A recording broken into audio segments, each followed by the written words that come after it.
তো গাইস দেখুন কিভাবে ফল কাটে।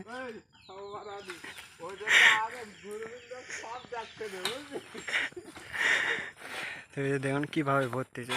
সবচেয়ে মেন আপনাকে শেখা লাগবে কিভাবে সাবেরটা ভেতরে ভরা যায়।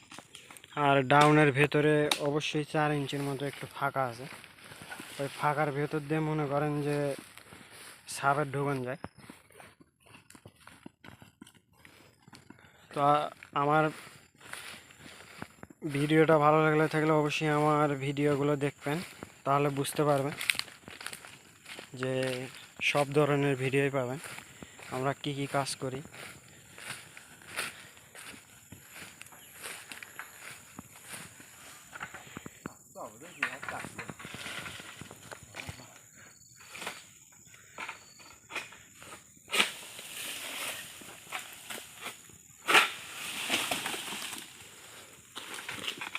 দেখুন কিভাবে সাবেরটা ভরে।